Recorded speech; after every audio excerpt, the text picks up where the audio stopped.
Hola, muy buenos días. Bienvenidos al cuarto Congreso Catalán de Naturopatía. Soy Ángela Díaz Muñoz, naturópata, colegiada en FENACO con el número 3678.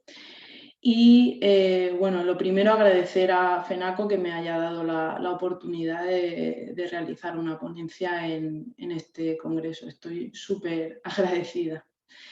Y nada, explicaros un poquito mi especialidad es el quiromasaje y la osteopatía. Para mí es súper importante trabajar el cuerpo de manera holística, teniendo en cuenta sus estructuras, sus tejidos, todo, tanto la osteopatía estructural como la visceral o como el movimiento del cráneo con el sacro, la canal sacral. Y trabajo de manera que me gusta muchísimo trabajar los tejidos antes de cualquier manipulación osteopática, me imagino como la mayoría de mis compañeros. Y ya os digo, para mí es tan importante el quiromasaje como las diferentes técnicas de osteopatía. ¿Vale? Mi centro está ubicado en Albatera, en Alicante, trabajo aquí en la Comunidad Valenciana. Se llama Centro de Naturopatía Albatera y también trabajo en Orihuela, Costa, en Clínica Osteocenia. ¿Vale? Bueno, os explico un poquito, ya os he dado unas pequeñas pautas de lo que es la osteopatía. Vale, el título de mi ponencia es la importancia de la intervención naturopática mediante la osteopatía visceral. Aquí os he puesto un poquito resumido que es la osteopatía, que como ya os he dicho, aplica un conjunto de conocimientos que se basan en la anatomía y fisiología del cuerpo humano, en la intervención de los tejidos a la hora de la afección o de la disfunción y en las técnicas de normalización en disfunciones. Ya sean técnicas de inhibición, manipulaciones, trabajo de fascia, diferentes tipos de técnicas que incluye la osteopatía. Y aquí os he puesto los tres grandes grupos de la osteopatía que al final, como os digo, es todo un conjunto porque trabajamos tanto la osteopatía estructural, la visceral y la craneosacral. Ya digo, intentamos para trabajar esa disfunción o ese problema del cuerpo, intentamos englobar estos tres grandes grupos y testearlo todo. Vale, aquí os cuento un poquito la anatomía visceral para que la visualicéis. Nosotros hablamos siempre de 6 ángulos, ¿vale? A razón del colon. El ángulo de la zona del pubis, la zona púbica, el ángulo ciego, el ángulo hepático, el centro frénico, que es donde está situado el cardias, donde se suelen producir las hernias, el ángulo esplénico y la zona sigmoidea. ¿Por qué estos ángulos? Si os fijáis en el colon, en esta forma que hace, esta dobladura que hace, siempre hay más problemas en estos ángulos. ¿Vale? Aquí tenéis el hígado, estómago, bazo. El bazo aparece ahí un poco más lateral, pero está debajo del estómago. Riñones, aquí no aparece el intestino delgado, pero bueno, para que más o menos todos sabéis un poco dónde está situado, pero lo que para mí sí era importante era que se viera bien la forma del colon ascendente, del colon transverso y del colon descendente, por lo que os digo de estos ángulos que suelen dar más problemas, ¿vale? También quiero que tengáis bastante claro que todas las vísceras están ancladas a una estructura ósea por ligamentos o fascias, ¿vale? Es por eso que siempre tiene que haber una buena movilidad y una buena movilidad del aparato locomotor. Con la osteopatía visceral lo que eliminamos, intentamos eliminar, es la rigidez, mejorando la movilidad y la motilidad, que aquí os la explico un poquito. La motilidad, que es el movimiento natural de la víscera, que es generado por el sistema nervioso. Perdón. Como os he dicho, todas las vísceras están inervadas por nervios y están ancladas, obviamente, están ancladas al raquis, ¿vale? Y la movilidad es el movimiento de la víscera generada por el diafragma en la inspiración y en la expiración. Tenemos mucho en cuenta siempre la movilidad del diafragma, ¿vale? Si hay cualquier... También puede ser causado una disfunción visceral por un diafragma que no esté funcionando bien. ¿A qué me refiero con que no esté funcionando bien? Pues que por genética mismo puede ser que haya una hiperlordosis o una curvatura mucho mayor de la normal en el lumbar, o una hipercifosis en el dorsal. Se cree una caja torácica más cerrada, un acortamiento del pectoral, unos hombros anteriorizados. Eso al final es genética, ¿vale? La genética, lógicamente, no la vamos a cambiar, pero sí que vamos a ayudar en el trabajo visceral a que esas vísceras no estén tan comprimidas con el diafragma. ¿Vale? Entonces así conseguiremos un movimiento, darle más movilidad a las vísceras, ¿vale? Que no estén tan restringidas con el diafragma. Entonces, dándole más movilidad al diafragma y haciéndole trabajo al diafragma, podemos conseguir que esas vísceras no tengan esa disfunción, ¿vale? Todos los ángulos básicamente importantes porque nos podemos encontrar problemas en todos. Vosotros os preguntaréis, bueno, ¿y qué problemas? Vamos a ver, esto es cuestión de palpar, de tocar, de testear todo, porque lo tenemos que tocar todo, todos los ángulos, y ver dónde hay una restricción. Donde hablo de restricción, a la hora de palpar, lo que se nota, básicamente hablando, es a nivel superficial o a nivel un poco más profundo, una restricción en el tejido, un engrosamiento. Puede incluso causar un poquito de dolor, que la persona te diga, pues parece que ahí me molesta, pero siempre tiene que ser un trabajo muy, muy sutil, con mucha paciencia. Hay que ir empezar de una manera superficial, manualmente, conforme te vaya dejando el tejido, a una manera, o sea, a un tramo más profundo.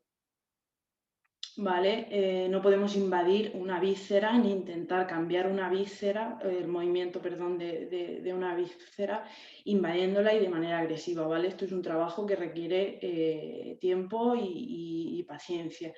Y sobre todo explicarle a la persona con la que vamos a trabajar lo que le vamos a hacer, porque al final hay gente que no está acostumbrada a que, por ejemplo, toquemos la zona del pubis. Zona del pubis me refiero un poquito más abajo del ombligo, ¿vale? Son zonas un poco más íntimas, entre comillas, y entonces tenemos que pedir permiso e informarle a la persona lo que se le va a hacer y que puede causarle un poquito de dolor. Intentaremos, normalmente no causa ningún tipo de dolor, es incluso bastante agradable, pero siempre informándole a la persona lo que le vamos a hacer y por qué se lo vamos a hacer, ¿vale? Lo que os he hablado de los ángulos, ¿vale? Donde más problemas, ya os digo, puede haber restricciones en todo, ¿vale? Pero donde más problemas hay es en la zona del hígado, ¿vale?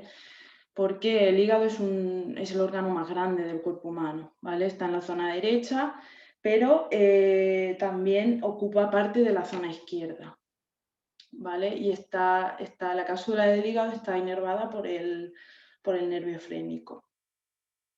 El hígado, en el momento que una de sus 500 funciones no la hace correctamente, se irrita, ¿vale? La cápsula se puede irritar o puede haber una falta de motilidad o de movilidad, como hemos hablado, y puede haber un problema. ¿Cómo nos damos cuenta de esto? ¿Vale? Sí quiero que quede muy claro. Os hablo del hígado porque es de los órganos que más problemas da. Sí que quiero que quede muy claro la diferencia entre salud y enfermedad. El tramo que pasamos de tener salud a tener una enfermedad. Hay un tramo largo. Ese tramo se llama disfunción. No tenemos un órgano sano y al día siguiente tiene una enfermedad, está enfermo, ¿vale? Lo digo así para que me entendáis. Antes, en todo ese tránsito hay una disfunción, que es lo que llamamos nosotros, ¿vale? Os pongo un ejemplo. Te viene una persona a tu centro y te dice, esto también dejando claro, si te viene una persona al centro que no viene con una analítica diciendo que tiene una afección en el hígado, no tiene ninguna patología clara de hígado, ¿vale? Te viene una persona al centro y te dice, me duele la zona del cuello, me duelen las cervicales, me duele el hombro, ¿vale? Es un poco lo más común que te suelen decir. No vienen y te dicen, oye, no, es que me duele la parte del hígado. Lógicamente no, porque no duele. O sea, cuando hay un cáncer agresivo en el hígado, no duele el cuello y no duele el hombro.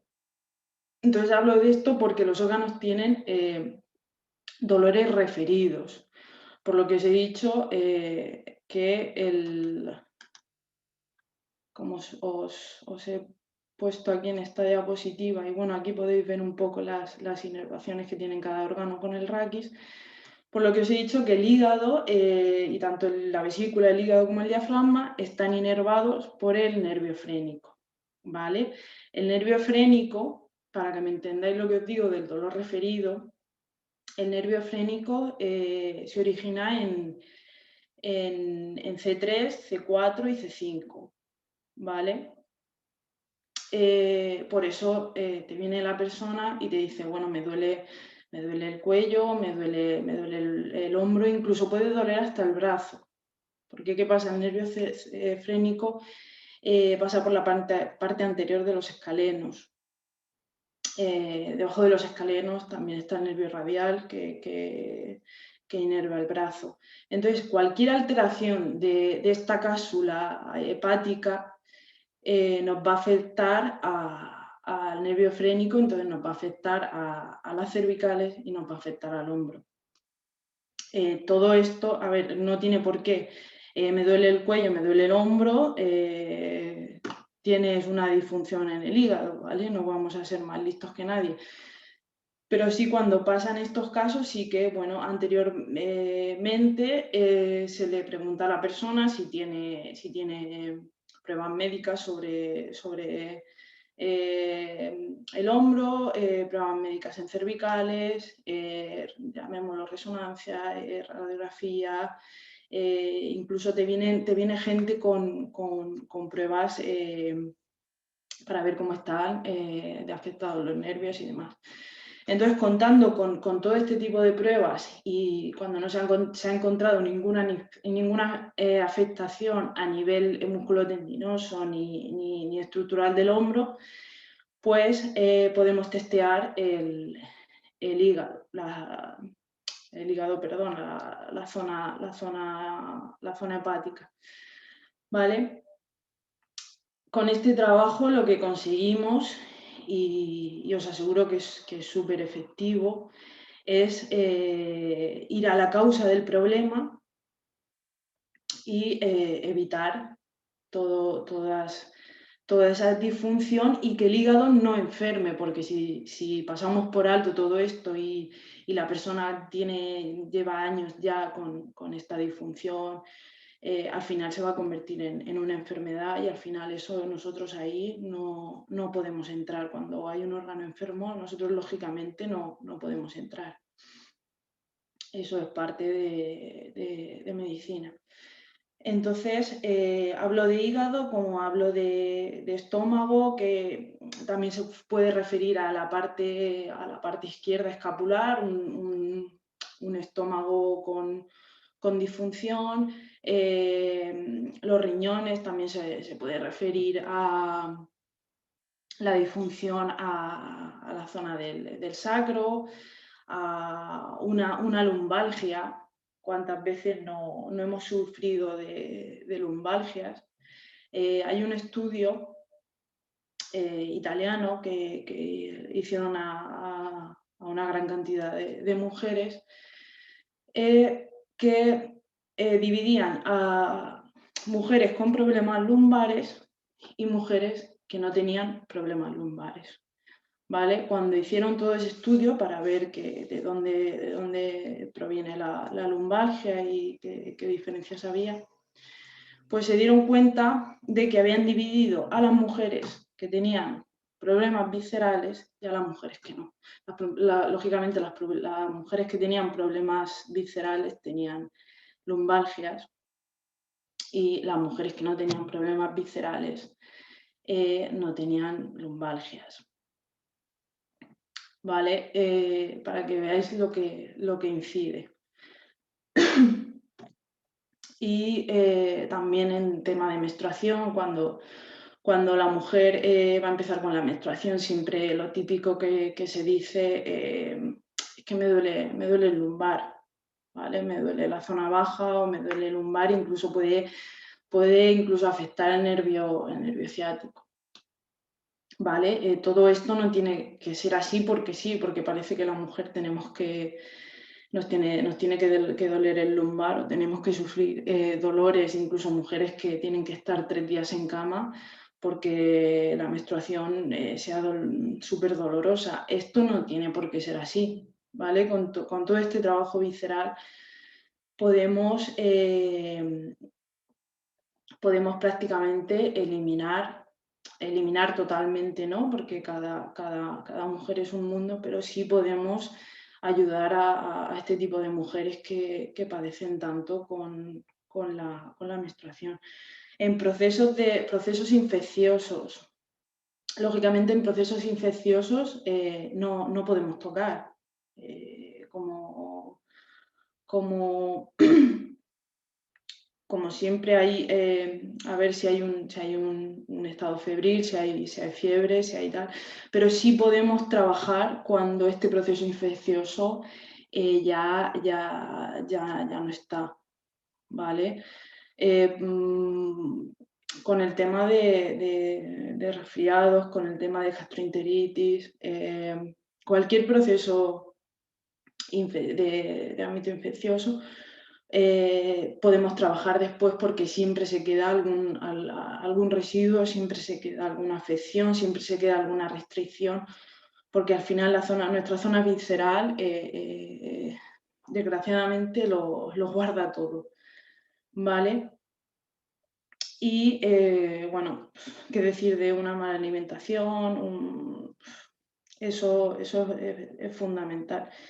Pero bueno, lo que sí que quería dejar claro era los conceptos de salud, cuando tenemos salud, cuando hay una disfunción y cuando hay una enfermedad. Otra de las cosas que quería comentaros en la diapositiva anterior era cuando palpamos, cuando testeamos en toda esta zona, ¿vale? Nos podemos encontrar con un psoas ilíaco. ¿Qué es el psoas ilíaco? Es mucha gente ya lo conocerá, ¿vale? Pero es el flexor de la cadera, es un músculo bastante grueso, bastante grande. Se le llama la viga del cuerpo. Imaginaros la lucha que tiene el día a día. Y se origina en el lumbar y pasa por las vísceras. La segunda porción está en la parte interior de la cadera y se inserta en el fémur, en la parte interna del fémur. ¿Qué pasa con este músculo? Que cuando testeamos la zona visceral, sobre todo nos lo podemos encontrar a un dedo o dos del ombligo, ¿vale? De manera en la parte derecha o en la parte izquierda. Cuando palpamos y no tenemos mucha experiencia, nos podemos encontrar con algo muy engrosado, algo muy tensionado, algo muy duro. Se suele confundir un poco el psoas ilíaco, ¿vale? Es importante que trabajemos también, cuando hacemos un trabajo visceral, es importante que testemos este músculo, tanto el derecho como el izquierdo. Hay diferentes test de psoas ilíaco, pero bueno, eso es otra cosa. Que veamos cómo está trabajando este músculo y en qué disponibilidad está, porque puede dar muchos problemas viscerales también, o que las vísceras estén afectando a este músculo y lo estén irritando, ¿vale? Entonces también es importante que trabajemos este músculo y veamos cuál es su estado en ese momento, ¿vale? Vale, lo que es, bueno, el del nervio vago no se ha hablado, se inerva tráquea, laringe, esófago, pulmones y corazón. También hay movilizaciones para la zona de los pulmones, para la caja torácica, que también nos pueden ayudar mucho a la movilidad de las vísceras, ¿vale?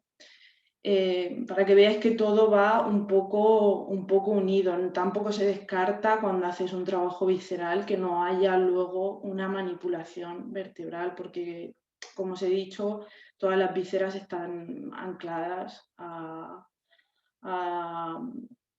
de una manera, ya sea fascia, ya sea tendón y tal.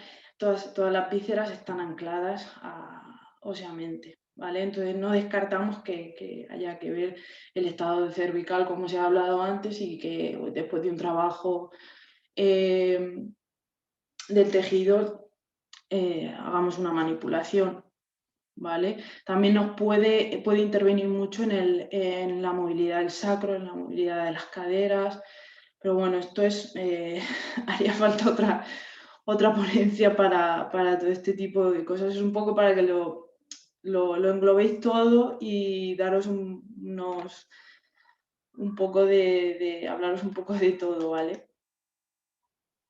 Aquí os he puesto, a mí personalmente me parece bastante interesante. Yo tengo algo de formación en medicina china un poquito, ¿vale? Y os he puesto la relación de las vísceras con diferentes emociones, ¿vale? El hígado con el enfado, la vesícula biliar, la ira, intestino delgado, ansiedad, estómago, no desconectar del trabajo, demasiada responsabilidad, bazo, páncreas, pulmón, todo, ¿vale? Para que un poco es a modo de curiosidad y a modo de trabajo, porque realmente en medicina china se trabaja todo este tipo de afecciones emocionales, ¿vale? Y va todo muy relacionado.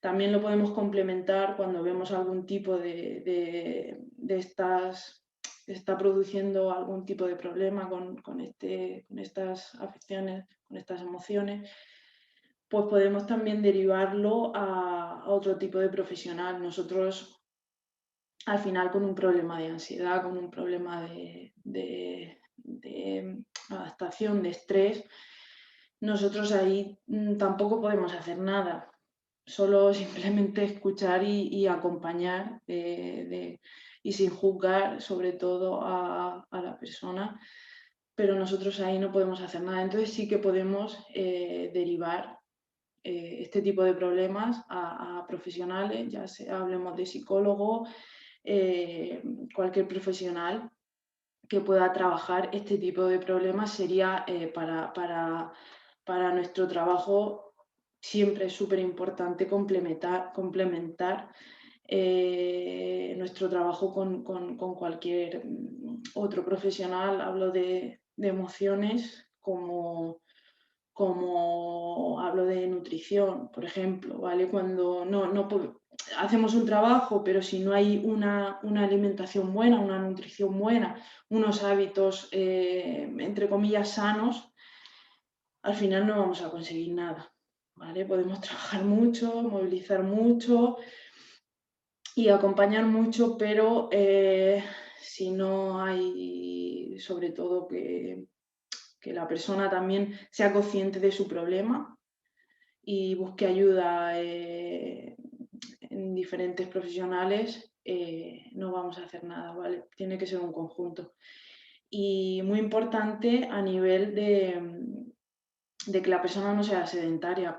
La actividad física es súper importante, bueno, para todo nuestro cuerpo, pero para las vísceras es primordial. Yo un consejo, si hay alguna mujer que me está escuchando, antes si tiene una menstruación bastante dolorosa, si tiene un proceso bastante complicado, que pruebe, es un consejo que pruebe a la semana antes de tener la menstruación a tener una alimentación bastante equilibrada, sin bebidas gaseosas, lógicamente, sin una alimentación normal, ¿vale? Bastante controlada, y que haga esa semana mucho ejercicio físico, ¿vale? Yo no digo que vamos a ponernos a correr media hora, no. Hablo de una movilidad y que no haya un sedentarismo, ¿vale? Y eso, vamos, lo tengo comprobadísimo. Además, hay otros estudios que reduce muchísimo el dolor en la menstruación. Hablo de la menstruación como puedo hablar de otros problemas, ¿vale? Pero bueno, es un consejo que dejo ahí, que si alguien quiere probar. Y vale, después de lo que os he comentado, vale, quería también hablar del síndrome de Sandífer como a modo de curiosidad también. Que bueno, que es una enfermedad que es propia de los bebés hasta unos 18 meses, que afecta a su sistema digestivo. Y bueno, suele aparecer después de la toma de los bebés. Y estos niños lo que ocurre es que experimentan espasmos, sacudidas en la cabeza, en brazos y piernas, mucha rigidez y mucha curvatura, como podéis ver a por ejemplo, aquí a este bebé, mucha curvatura en la espalda, la cabeza hacia atrás, ¿vale? Y suele, bueno, suele causar vómitos, siempre suele pasar después de las tomas, porque luego a la hora de dormir los bebés no ocurre no experimentan ningún espasmo, ninguna sacudida y demás. Esto que nos dice que hay una hernia de hiato, que hay un reflujo gastroesofágico. ¿Por qué? Porque los bebés, el conducto del esófago lo tienen más pequeño que los adultos, lógicamente, y su estómago también. Y muchas veces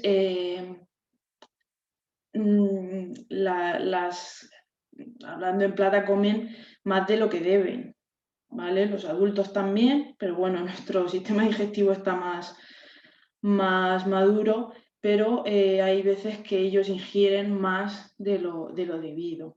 Y entonces se producen reflujos. Cuando experimentan espasmos o sacudidas, ¿vale? O lateralizaciones de la cabeza, lo que ellos hacen esto para inhibir ese dolor, ¿vale? Esa molestia que les produce el reflujo, y está comprobado que con espasmos y sacudidas los pobres bebés lo que hacen es inhibir el dolor. Esto puede pasar también en críos de 10, 11 años, no este síndrome en concreto, pero sí que es un reflujo bastante importante, y les puede causar, bueno, muchas veces les pasa y los niños son diagnosticados con unos látigos cervicales, con una rigidez de cuello, y son tratados de estas causas, pero si no, la mayoría de los pediatras y de los médicos saben, prácticamente todos, que esto lo causa el reflujo, pero sí que es más complicado detectarlo en críos, niños de 10, 11 años, ¿vale? Que sí pueden producir esta rigidez, incluso se ha podido ver en adultos, ¿vale? Que parecía que era un ataque de epilepsia, pero no, simplemente era un reflujo. Esto, siendo el síndrome de Sandífer, yo lo he puesto a modo de curiosidad para que veáis cómo incide las vísceras. Nosotros aquí, lógicamente, no podemos entrar, ¿vale?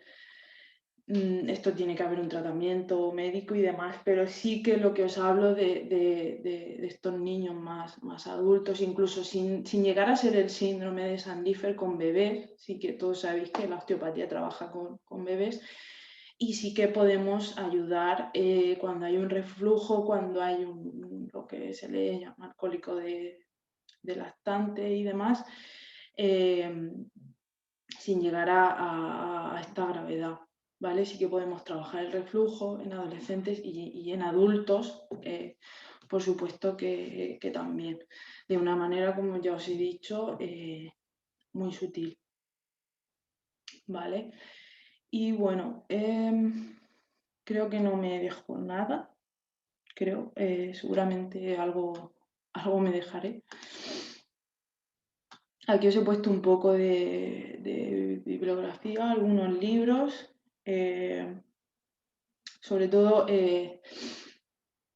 para mí es, si os interesa todo este tema y demás, François Ricard, que es el director de la Escuela Osteopática, de la Universidad Osteopática de Madrid. Para mí es una eminencia y bueno, son bastante interesantes los libros y las ponencias de este hombre. Y si queréis ver una ponencia más completa, y para mí la verdad que me parece bastante interesante, es la ponencia de la Escuela Osteopática de Madrid, y como ya os digo, es un alumno de François Ricard, que es el profesor Ángel Oliva, que es fisioterapeuta y osteópata. ¿Vale? Y pues nada, deciros que bueno, perdón, con la luz, que nada, muchísimas gracias por haber gastado un poquito de vuestro tiempo en mi ponencia y en todas las ponencias de mis compañeros. Muchísimas gracias a todos por escucharme, y si tenéis cualquier duda o me queréis preguntar algo o cualquier comentario, podéis buscarme en Facebook, en la página de mi centro, Centro de Naturopatía Albatera, o en la web, que ahí está mi correo, o a través de FENACO. Y podéis ahí escribirme, podéis preguntarme lo que sea, que estaré encantadísima de poder ayudaros. Y lo dicho, muchísimas gracias y espero que haya sido ameno y no haya sido muy, muy pesado. Y si me he dejado algo o he cometido algún error, lo siento. Y nada, os lo agradezco mucho.